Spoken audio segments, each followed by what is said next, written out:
Part 1 में राजकुमार के मरने के बाद राजा अचेत हो जाता है। फिर नारद मुनि और अंगिरा ऋषि उसे बोध कराने आते हैं। ऋषिवर, हे राजा, तू किस लिए इतना विलाप करता है?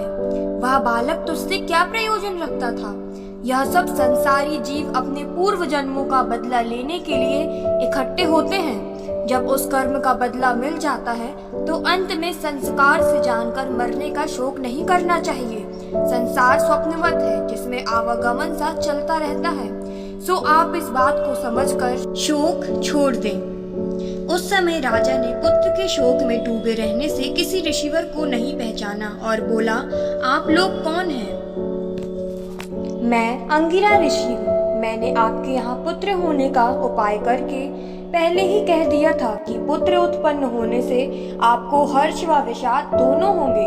अब आप अपने हृदय को धैर्य देकर मेरे वचन का विश्वास करो कि हानि व लाभ सब भगवान की इच्छा से होते हैं। उनमें कोई तिल भर भी घटा बढ़ा नहीं सकता है। राजा चित्रकेतु बड़ी रानी समेत उस बालक के शोक में ऐसा व्याकुल था कि ऋषियों के समझाने पर भी उसका शोक नहीं गया।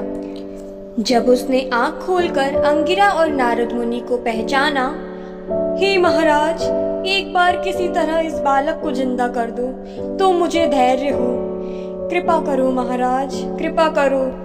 नारायण नारायण, अगर तुम्हारी यही इच्छा है तो ठीक है। नारद मुनि ने अपने योग बल से बालक की जीवात्मा को बुलाया। तुम अपने शरीर में आकर अपने माता पिता को शोक से मुक्त करो और इन्हें सुख दो।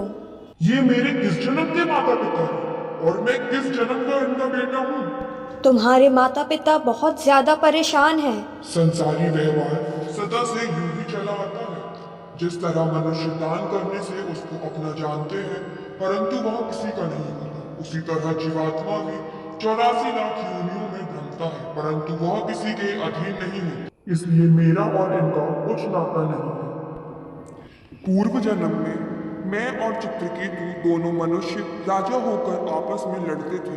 जब मैं अपनी सेना कट जाने से भरभंड के वन में जाकर छिपा, तब इसने वहां आकर मेरा मस्तक काट लिया था। उसी कारण इस जन्म में मैंने पुत्र होकर इसे दुख दिया।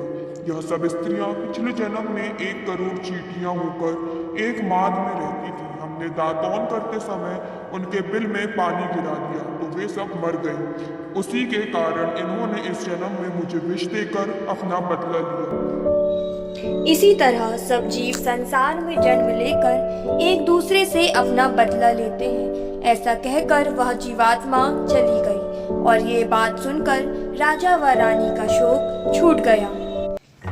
आपको ये कहानी अच्छी लगी और आपने इससे कुछ सीखा तो लाइक करिए, सब्सक्राइब करिए और शेयर करिए। और अगर आपने पार्ट 1 नहीं देखा है तो पहले उसको जाके देखिए, उसके बिना ये समझ नहीं आएगा।